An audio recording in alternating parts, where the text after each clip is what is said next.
नई बहू का देसी भोजनालय। सारिका बहुत सीधी और सुलझी हुई लड़की थी जो कि शहर की रहने वाली थी। उसकी शादी उसके पिता मोहन सिंह ने गांव में तय कर दी थी। सारिका अपने पिता के पास आकर कहती है, पापा आपने मेरी शादी गांव में तय तो कर दी है, पर क्या कभी आपने सोचा कि आपकी बेटी गांव में एडजस्ट कर भी पाएगी या नहीं, गांव में रह भी पाएगी या नहीं? मेरी बेटी, जब तुम 10 साल की थी तब तुम्हारी माँ चली गई थी। तब से तुमने मुझे भी संभाला और खुद को भी संभाला। मुझे पता है कि मेरी बेटी जहाँ भी रहेगी उस परिवार को बहुत अच्छे से संभाल लेगी और उसे खुद भी कोई दिक्कत नहीं होगी। पापा इस तरह की मीठी मीठी बातें मत कीजिए। मैं जानती भी नहीं हूँ कि वे लोग कैसे हैं। अगर मुझे वहाँ पर कोई परेशानी हुई तो मैं गाँव से शहर कैसे आ पाऊंगी? तुझे बिल्कुल भी चिंता करने की जरूरत नहीं है मेरी बेटी। वो मेरे बचपन के दोस्त केशव का बेटा है। वो लोग बहुत अच्छे से तेरा ख्याल रखेंगे। और तू जानती है, केशव की पंचायत में सरकारी नौकरी है और मेरा जो दोस्त हरिप्रकाश है वो एक रेस्टोरेंट चलाता है गांव के अंदर। सारिका को अपने पिता की पसंद पर पूरा विश्वास था, इसलिए वो आगे कुछ भी नहीं कहती। सारिका ने बिजनेस मैनेजमेंट का कोर्स किया हुआ था, लेकिन अब उसने शादी करने का मन बना लिया था क्योंकि उसके पिता अक्सर बीमार रहा करते थे और उसकी शादी देखना चाहते थे। कुछ दिन गुजरते हैं और मोहन की बेटी सारिका की शादी केशव के साथ हो जाती है। ससुर हरिप्रकाश अपनी बहू का घर में स्वागत करते हुए कहते हैं, माफ करना नई बहू, घर में सास नहीं है तेरी, इसीलिए मुझे ही तेरी आरती उतार कर तेरा स्वागत करना पड़ रहा है। आज मेरे घर में लक्ष्मी आ रही है। पापा जल्दी जल्दी आरती उतारो, कहीं ऐसा ना हो कि लक्ष्मी थकान की वजह से झांसी की रानी का रूप ले ले और बेकार में यहाँ पर युद्ध छिड़ जाए। केशव और हरिप्रकाश की अच्छी और खुशमिजाज बातें सुनकर सारिका इतना तो समझ जाती है कि उसके पिता मोहन ने कोई भी गलत फैसला नहीं किया है। ऐसे ही कुछ दिन गुजरते हैं और सारिका पूरी घर की जिम्मेदारी अच्छे से संभाल लेती है। एक दिन वो देखती है कि उसके ससुर जी सोफे पर चिंता में बैठे हुए थे। वो उनके पास जाकर बैठती है। क्या बात है ससुर जी, आप बहुत ज्यादा चिंता में लग रहे हैं, सब कुछ ठीक तो है ना? क्या करूं बहू, कुछ भी समझ में नहीं आ रहा। रेस्टोरेंट में घाटा होता जा रहा है। मैंने तो सोचा था कि गांव वालों को शहरी रेस्टोरेंट दूंगा तो वो लोग खुश हो जाएंगे। वैसे भी गांव में भी तो धीरे धीरे शहर बसता ही जा रहा है। पिताजी, अगर आप बुरा न माने तो क्या मैं आपका रेस्टोरेंट देखने के लिए जा सकती हूँ? मेरा भी मन है उस जगह को देखने का। हाँ हाँ, क्यों नहीं, मैं वहीं जा रहा हूँ। कुछ कारीगरों को वहाँ से नौकरी से निकालना है क्योंकि घाटा ज्यादा हो रहा है। तो तू भी मेरे साथ चल, इसी बहाने देख भी लेना और दोनों साथ में वापस आ जाएंगे। अब जैसे ही हरिप्रकाश सारिका को लेकर उस रेस्टोरेंट में जाते हैं तो वो देखती है कि आसपास लोग तो बहुत थे, लेकिन हर कोई ठेले से खाना खा रहा था और कोई भी हरिप्रकाश के फैंसी रेस्टोरेंट में झांक भी नहीं रहा था। सारिका जब आस पड़ोस वालों से पूछती है तो उसे पता चलता है कि किसी को उस रेस्टोरेंट का दाम महंगा लगता था तो किसी को वहाँ पर अपनापन जैसा फील नहीं आता था, इसलिए लोग वहाँ पर नहीं आते थे। सारिका ने घर आने के बाद जब सब लोग खाना खा रहे थे तो सब लोगों के बीच में कहा, अगर आप लोग बुरा ना माने तो वैसे भी आप अगले महीने उस रेस्टोरेंट को बंद करने वाले हैं, तो क्या मैं खुद उस रेस्टोरेंट को चला सकती हूँ? कैसी बात कर रही हो सारिका? जब पापा उस रेस्टोरेंट को नहीं संभाल पाए तो तुम उसे कैसे संभाल पाओगी? केशव जी, मैं मानती हूँ कि पापा जी बहुत काबिल हैं, लेकिन मैंने भी बिजनेस मैनेजमेंट का कोर्स किया है। मुझे लगता है कि अगर हम कुछ बदलाव करेंगे तो वो रेस्टोरेंट जरूर चल जाएगा। हाँ हाँ बहू, मुझे कोई ऐतराज नहीं। मैंने हरिप्रकाश रेस्टोरेंट को बहुत अच्छे से चलाया है और अगर वो बंद नहीं होता तो इससे मुझे सबसे ज्यादा खुशी होगी। अब हरिप्रकाश ने सारिका का साथ दिया। ये देखकर केशव भी चुप हो जाता है। वहीं अगले दिन नई बहू जैसे ही रेस्टोरेंट में जाती है तो सबसे पहले वहाँ की सजावट बदल देती है। वहाँ पर फैंसी चेयर की जगह आम कुर्सियाँ रख देती है और दीवारों का पेंट भी बिल्कुल सादा करवा देती है, जिससे वो जगह बिल्कुल भी फैंसी नहीं लग रही थी। उसने दरवाजे खुले करवा दिए और जो भी सामान था उन सब के प्राइस की लिस्ट बोर्ड पर टांग दी। इन सब से क्या होगा बहू, मुझे तो कुछ समझ नहीं आ रहा। और तो और तुमने खाने का मेन्यू भी बदल दिया है। मैं गांव वालों के लिए special chow mein, pasta, Chinese, Japanese ऐसा खाना रखा हुआ था मैंने, और तुमने यहाँ पर फिर से थाली बेचना शुरू करवा दिया। पिताजी, कभी कभी लोग जितने भी बड़े हो जाएं, वो जमीन से और मिट्टी से जुड़े रहना पसंद करते हैं। शायद इसको रेस्टोरेंट और फैंसी बनाने के चक्कर में आप इसे एक भोजनालय बनाना तो भूल ही गए थे। धीरे धीरे वहाँ पर ग्राहक आने लगते हैं और अब सब लोगों को वहाँ का स्वाद कुछ अपनेपन सा लगने लगता है। सब लोग खाना खाते हैं और उसकी बहुत तारीफ करते हैं। सच में हरि प्रकाश जी, आज इस जगह खाना खाकर तो ऐसा लग रहा है जैसे अपने घर बैठकर ही खाना खा रहा हूँ। बिल्कुल सादा खाना था, दाल बाटी चूरमा चोखा, सब कुछ बड़ा अच्छा है। मैं अब हफ्ते में 2-3 बार अपने परिवार के साथ यहाँ खाने के लिए आया करूँगा। अरे हरि प्रकाश भाई, पहले तो अब विदेशी खाना यहाँ बेच रहे थे। अगर विदेशी खाना खाना होता तो शहर में अपने बच्चों के साथ ना रह लेते, गाँव में क्यों पड़े होते। पर सच में आपकी नई बहू तो सच में लक्ष्मी निकली। भोजनालय में लोगों की भीड़ देखकर हरि प्रकाश की चिंता खत्म हो गई थी। हर दिन शाम को भोजनालय खचाखच भरा रहता था। सारिका का व्यवहार और उसका स्वादिष्ट देसी खाना गांव वालों को बहुत भा गया था। उसने मेन्यू में हर दिन एक नई डिश जैसे मक्के की रोटी, सरसों का साग या लिट्टी चोखा को शामिल करना शुरू कर दिया था, जिससे लोगों का आकर्षण और बढ़ गया। बहू, तुमने तो कमाल कर दिया। मैं तो उस रेस्टोरेंट को घाटे में बंद करने वाला था और आज ये गांव का सबसे मशहूर ठिकाना बन गया है। मैंने अपनी जिंदगी में कभी इतना मुनाफा नहीं देखा। पिताजी, ये सिर्फ मेरी कोशिश नहीं है, ये आपकी जमीन से जुड़ी हुई सोच है जो कुछ फैंसी डिजाइन के नीचे छिप गई थी। मैंने बस उस सादगी को वापस ला दिया। गांव के लोगों को सादा, सस्ता और अपनापन भरा खाना चाहिए। केशव, जो अब तक चुपचाप सारा बदलाव देख रहा था, अब गर्व महसूस कर रहा था। सारिका, मुझे माफ करना। मैंने तुम्हारी काबिलियत पर शक किया था। मुझे लगा कि बिजनेस मैनेजमेंट की डिग्री शहर में काम आती होगी, गांव में नहीं। पर तुमने साबित कर दिया कि असली बिजनेस समझ जमीन से जुड़ी होती है। केशव जी, शहर ने मुझे सिद्धांत सिखाए और गांव ने मुझे असली ग्राहक सिखाए। दोनों का तालमेल बिठाना जरूरी था। गांव में हर कोई हरि प्रकाश की नई बहू सारिका की तारीफ कर रहा था। एक दिन शाम को, बहू इधर आओ। केशव, तुम भी आओ। आज मैं बहुत खुश हूँ। तुम्हें देखकर मोहन पर और भी ज्यादा विश्वास हो गया कि उसने मेरे घर के लिए सबसे सही लक्ष्मी चुनी।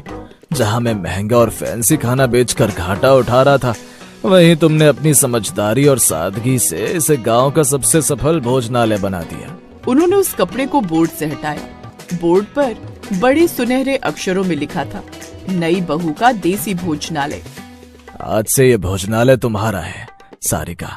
मैंने इसे तुम्हारे नाम कर दिया है।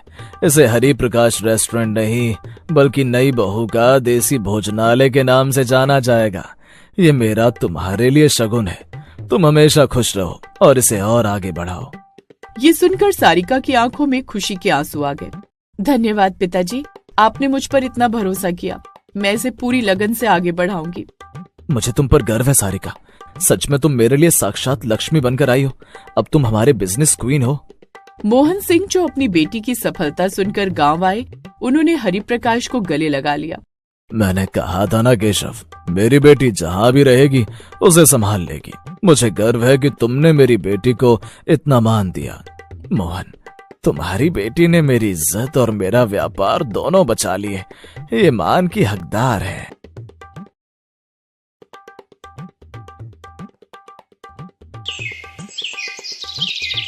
पिताजी, उठिए पिताजी। अब आपको घर के आर्थिक हालातों के बारे में बिल्कुल भी चिंता करने की जरूरत नहीं है।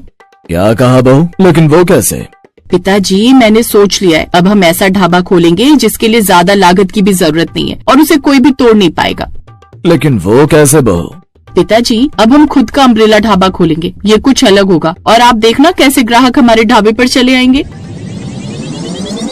ये कहानी है अंकिता श्रीवास्तव की, जिसकी किस्मत के ताले बचपन से ही बंद हो गए थे। बचपन में कम उम्र में ही पिता का साया सर से उठ जाना और शादी के महीने भर बाद ही अचानक से पति का कहीं गायब हो जाना। अंकिता और राजीव की शादी सबकी रजामंदी से हुई थी, लेकिन शादी के 1 महीने बाद जब राजीव शहर काम के लिए गया तो वापस नहीं लौटा। अंकिता के ससुराल में उसके ससुर जगमोहन, बूढ़ी सास सरला और एक छोटी ननद चंचल रहती थी। घर खर्च चलाने के लिए जगमोहन ने गाँव में बंजर पड़ी अपनी जमीन पर तंबू गाड़कर और कुछ कुर्सियां डालकर अपना छोटा सा ढाबा खोला। अंकिता भी इस काम में जगमोहन की मदद करने लगी, जिससे उनकी कुछ आमदनी हो जाती।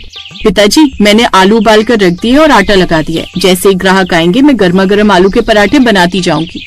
ठीक है बहू। कुछ देर बाद 2 ग्राहक सड़क किनारे उनके उस ढाबे पर आते हैं। गर्मा गर्म आलू के पराठे चाय के साथ परोस दो। जी जी, बस अभी लाए साहब। ऐसे ही दोनों दिन रात खूब मेहनत करते। अंकिता ने भी अपने ससुराल को अपना परिवार समझ लिया था, इसलिए घर की जिम्मेदारियां वो भी उठाने लगी। उसकी सास सरला अक्सर बीमार रहती थी, जिस कारण ढाबे के साथ साथ घर का काम भी वही संभालती थी। फिर एक रोज गांव का जमींदार कुछ गुंडों के साथ उनके ढाबे पर आता है। ए जगमोहन, चल जल्दी से ढाबा खाली कर, नहीं तो सारा सामान उठाकर फेंक दूंगा। नहीं नहीं मालिक, ये आप क्या कह रहे हैं, ऐसा मत कीजिए। मैंने आपका क्या बिगाड़ा है? क्या बिगाड़ा है? भूल गया तूने अपना ये काम शुरू करने से पहले मुझसे ब्याज पर कुछ पैसे लिए थे, लेकिन आज तक नहीं लौटाए। साहब, अभी इस काम को शुरू किए 3 महीने ही हुए हैं, मैं भला ये पैसे कहाँ से लाऊंगा? पैसे नहीं दे सकता तो ये जमीन खाली कर, अब से मेरी है। ये आप क्या कह रहे हैं साहब? सच कह रहा हूँ। ये देख, इस जगमोहन ने इस पर अंगूठा लगाया कि अगर 3 महीने में इसने पैसे नहीं लौटाए तो इसकी ये जमीन मेरी हो जाएगी। लेकिन तुमने तो मुझसे कोरे कागज पर अंगूठा लगवाया था और खुद ही कहा था कि साल भर बाद पैसा दे देना। मैं जो मर्जी कहूँ, लेकिन पुलिस तो वही सच मानेगी ना जो इस कागज पर है। चलो अब निकलो यहाँ से। नहीं, मैं अपनी जमीन छोड़कर नहीं जाऊंगा। साहब, यही हमारे कमाने का आखिरी जरिया है, हम कहाँ जाएंगे? उससे मुझे क्या? ए जग्गा रंगा, तुम क्या मुंह देख रहे हो? जल्दी से उठा के फेंको इस बड़ों के ढाबे को। जमींदार का आदेश मिलते ही उसके गुंडे जगमोहन के ढाबे की तोड़ फोड़ कर देते हैं। ये सब देख अंकिता और जगमोहन रोने लगते हैं। जमींदार ने धोखे से सड़क किनारे की उनकी वो जमीन हड़प ली। अब उनकी जमीन तो उनके हाथ से चली ही गई, साथ ही उनका काम भी उनसे छिन गया। पहले बेटे के गायब होने का दुख, फिर जमीन जाने का, और अब तो काम भी हाथ से चला गया। धीरे धीरे हालात ये हो गए कि घर में थोड़ा सा ही राशन बचा था। भाभी, बहुत भूख लगी है, कुछ खाने को दो ना। हाँ चंचल, मैं अभी तुम्हारे लिए रोटी लगा देती हूँ। अंकिता रोटी तो लगा देती है, लेकिन साथ में सब्जी कुछ भी नहीं होती। अब मैं सब्जी में क्या बनाऊं? अब वो पड़ोस की काकी के आंगन में लगा कद्दू उससे मांग कर लाती है और उसकी सब्जी बनाकर अपने ससुराल वालों का पेट भरती है। अगले दिन जगमोहन कई जगह काम की तलाश में जाता, लेकिन उसका बूढ़ा शरीर देख कोई उसे काम नहीं देता, जिस कारण अब वो काफी दुखी रहने लगा।